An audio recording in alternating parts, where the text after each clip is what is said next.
Hey guys, this is another redo from 2017. It's not on my channel anymore, and I'm just going to do it off the cuff.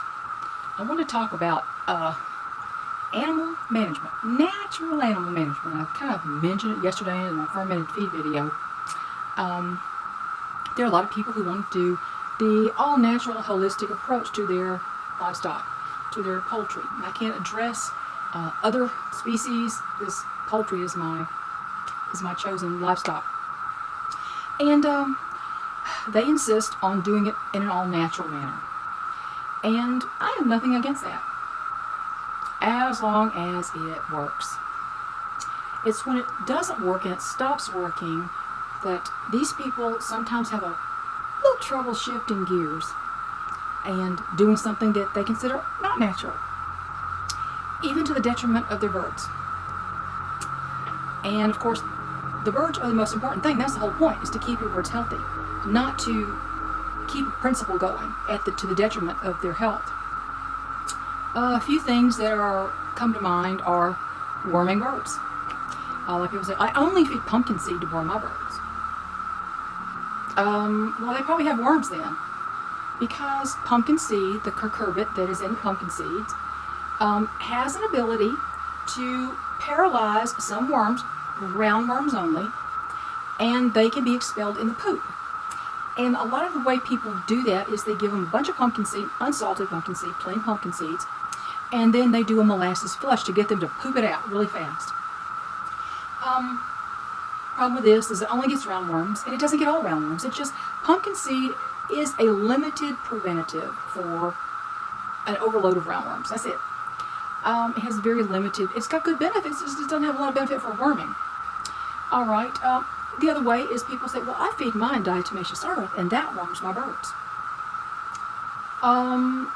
It doesn't. Diatomaceous earth has cutting power. It cuts up the soft bodies of insects, like weevils in the feed.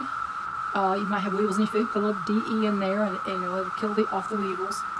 It's not like a poison, so it doesn't do it instantly, but it will, desiccate, and it's a desiccant. It dries things out, so it will dry out the exoskeletons of these soft-bodied bugs and kill them off.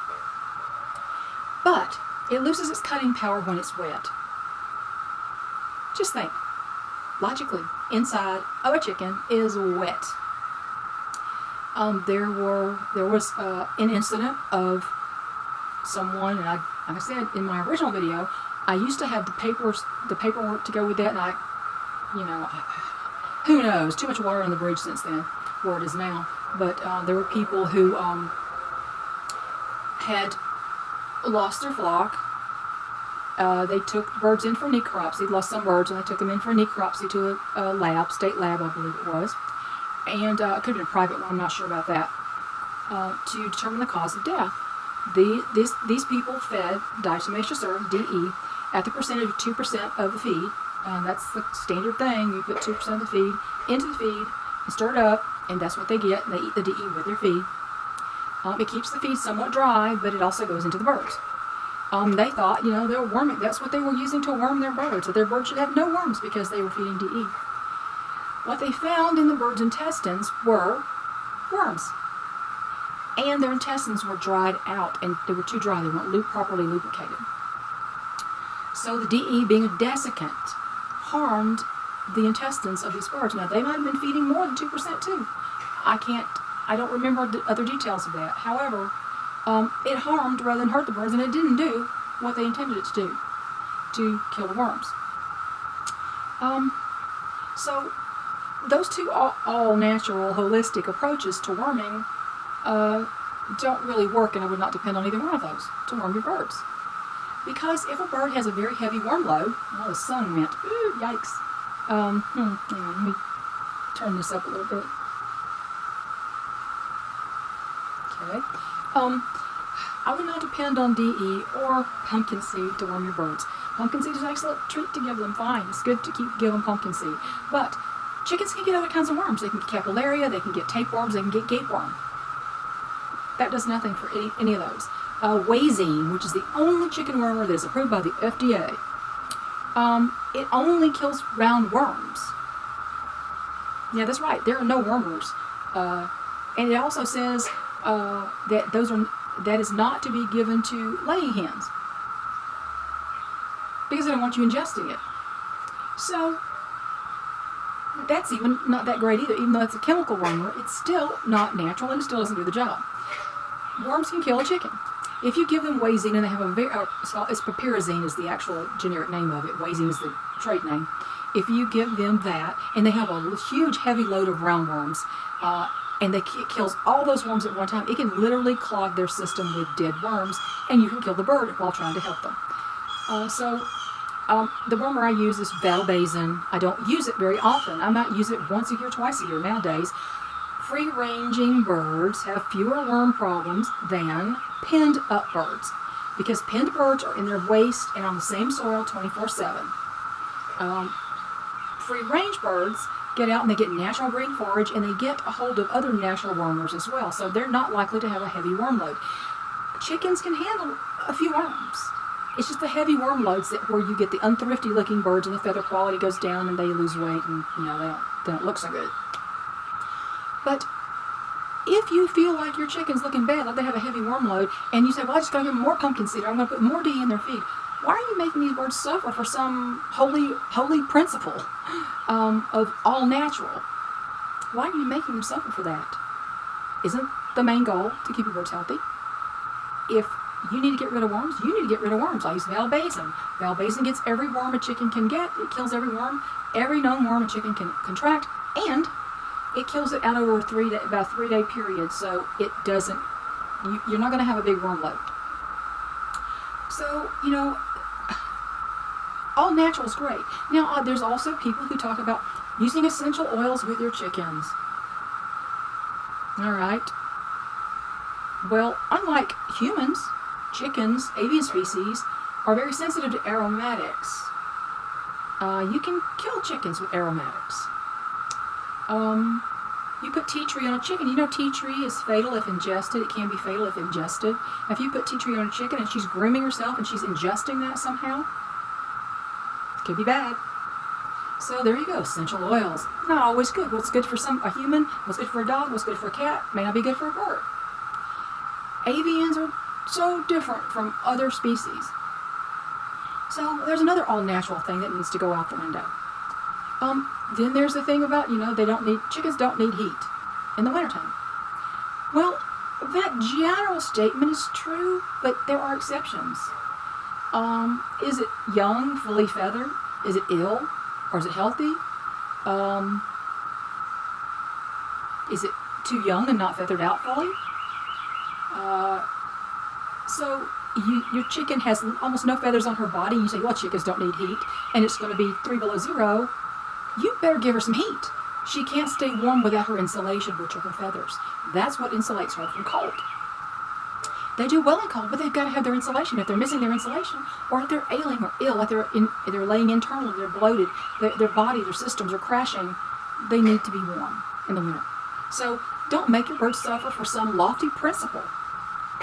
Just to say you did this or you did that. There's a lot of chicken gurus who are leading the pack and other people following behind them, just like some cult leader, and they will do whatever that person tells them to do and stay away from what that person tells them to stay away from.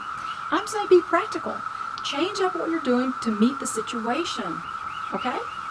It makes no sense to make your birds suffer with worm loads or exterior pests. If you feed, so, well, if they won't have mites if you feed them garlic. Not necessarily. It's not going to hurt to give them to dust them with poultry dust, even dust them with diatomaceous earth, although that's better for, say, lice around the tushy. It does kill lice, but you've got to really dust it. Then you've got to remove the bedding, and you've got to make sure everything is dusted and clean.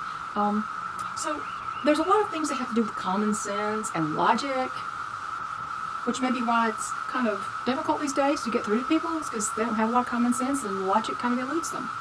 So natural animal management is wonderful as long as it's working. When it quits working, you need to be willing to shift gears and bring out the big guns, okay? For the health of your flock. This is for your flock. This is not for you and some principle you've got, some preconceived notion that you had about how you were going to raise your chickens. You need to go with the flow, and you need to take care of business, okay? So that's all I have to say about natural animal management. I know it was a big, thorough, with graphs and, article links and all this kind of stuff. But, you know, people need to take some initiative and look some things up themselves. And there's a lot of misinformation on the internet and on YouTube.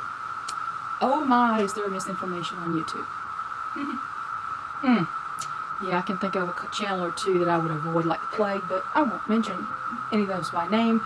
All I need to do is mention these things in generalities, and then when you hear the garbage, you'll know it's garbage. Okay?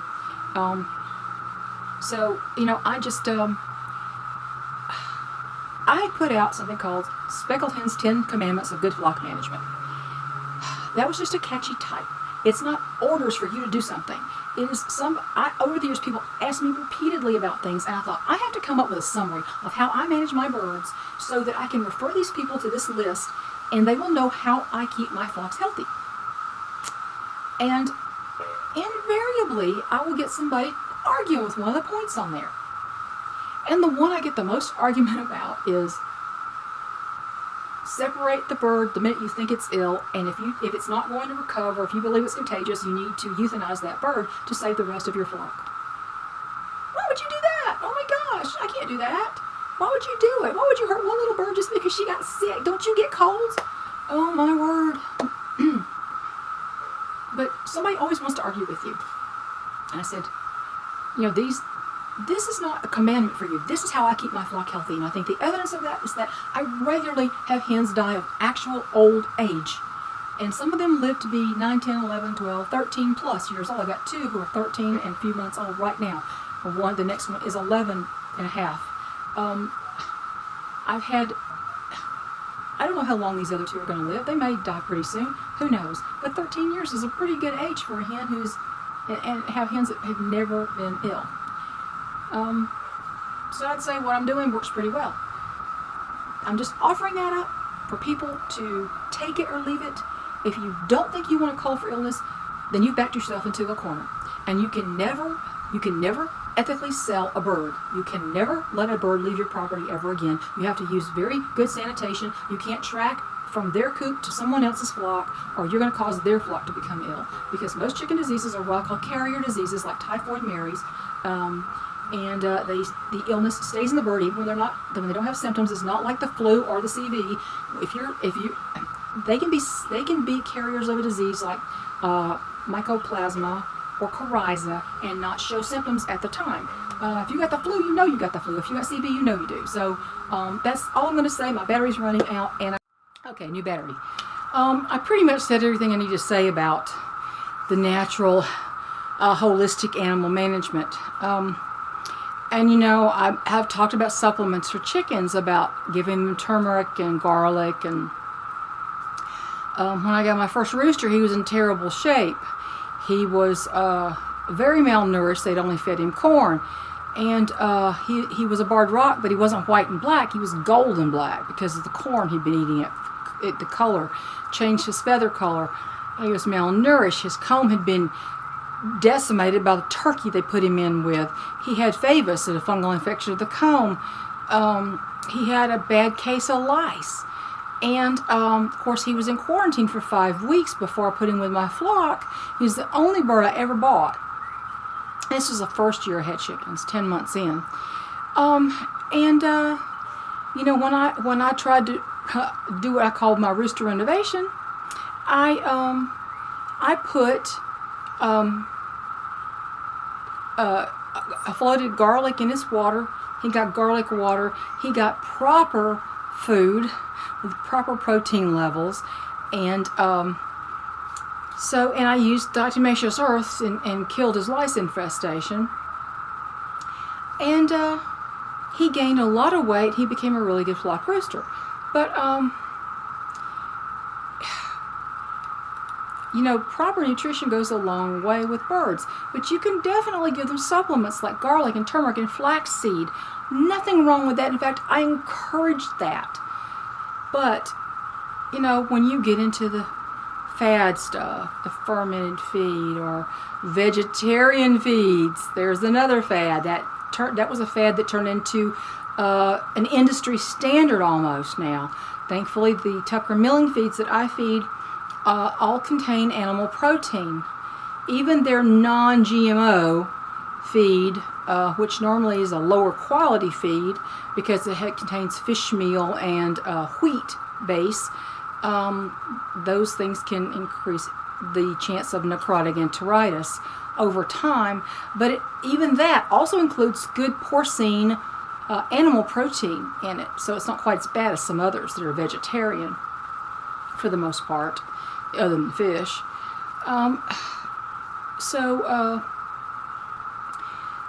I encourage supplements. Supplements are wonderful, but I think if you try to rely only on a holistic natural approach to the exclusion of any other thing that your chicken may need, you're making a big mistake. You need to be flexible in that kind of thing. And so that's my take on that. In chicken news today, 3 of the 4 little roosters are crowing. Their Gunner has been crowing his heart out for a couple of weeks. Bodie started crowing, a little bit different sound to his.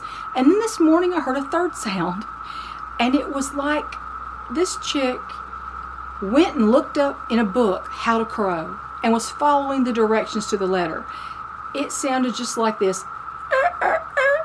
And he did it several times. Perfect intonation, perfect number of syllables. It was Magnus crowing. I don't know that Forrest is crowing yet. I haven't seen him crow, so we'll find out. But anyway, 3 of the 4 are crowing. So when they get bigger voices, it's going to be quite noisy in there. Of course, they've had, thank goodness that he didn't take lessons from Hector, because Hector has like 9 syllables, and he's the weirdest crow I've ever heard of any rooster. And Bash's is just very hoarse, like, ah! That's all Bash sounds like. So I'm glad he didn't take lessons from either one of those. Atlas has a pretty good crow, but Magnus, he gets the gold star for the best crow in the barn right now. Bless his little heart. Anyway, so that's all I have to say for today. And there you go, another educational chicken video. And I might get flack for this one too. Same rules apply to this one. If you're following one of those holistic, all-natural gurus, and you come in here to debate and name call and argue, comments are going. That's all there is to it. So, yeah, y'all take from it what you want and leave what you don't. And, it's all on you. Your decisions have consequences, and they usually have consequences for your flock, not you. Bye, everybody.